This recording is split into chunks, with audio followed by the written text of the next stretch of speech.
Trading में उन लोगों का अकाउंट उठता है जो अपने तुक्कों से लगा रहे होते हैं, जो कहते हैं नहीं हमने ना खुद ट्रेडिंग लगानी है, आपसे कोई सिग्नल्स नहीं लेने, कोई कुछ नहीं लेने, हमने लगानी है, कोई हमारे एनालिसिस नहीं है और हमने ट्रेड लगानी है।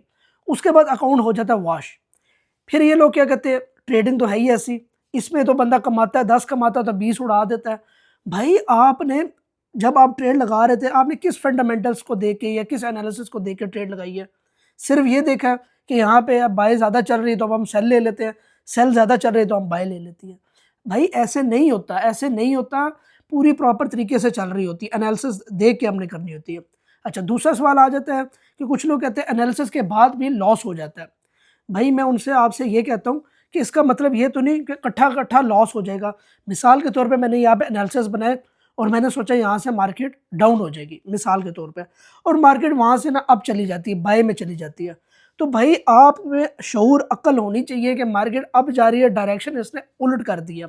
मेरा प्रॉपर कोर्स है जिसमें मैंने सारा कुछ बताया हुआ है, स्ट्रक्चर क्या होता है और चेंज ऑफ स्ट्रक्चर क्या होता है, आईडीएम क्या होता है, मैंने सारा कुछ उसमें बताया हुआ है, साइकोलॉजी क्या होती है, सारा कुछ मैंने बताया हुआ है। जब आपका स्ट्रक्चर ही चेंज हो गया तो आप फिर भाई पागल है सेल में क्यों बैठे हुए? आप अपने वहाँ पे क्लोज कर दें, लॉस में आप क्लोज कर दें। आपने ये नहीं देखना ओ भाई लॉस हो रहा है तो मैं क्यों क्लोज करूँ, ये फिर आप अपने ईगो पे लेकर आ रहे हैं बात कि मैंने क्लोज नहीं करनी, तो आप अपना नुकसान करेंगे। जब आपका स्ट्रक्चर ही उलट चला गया, बाय में चला गया, जब हर चीज़ उलट जा रही है तो आप वहाँ पे क्लोज कर दें और बाय में बैठ जाए। आपको क्यों नहीं होगा? जब आपको स्ट्रक्चर ही नहीं पता, एनालिसिस ही नहीं पता, तो आप 10,000 भी लाएंगे ना तो आप ज़ीरो कर देंगे।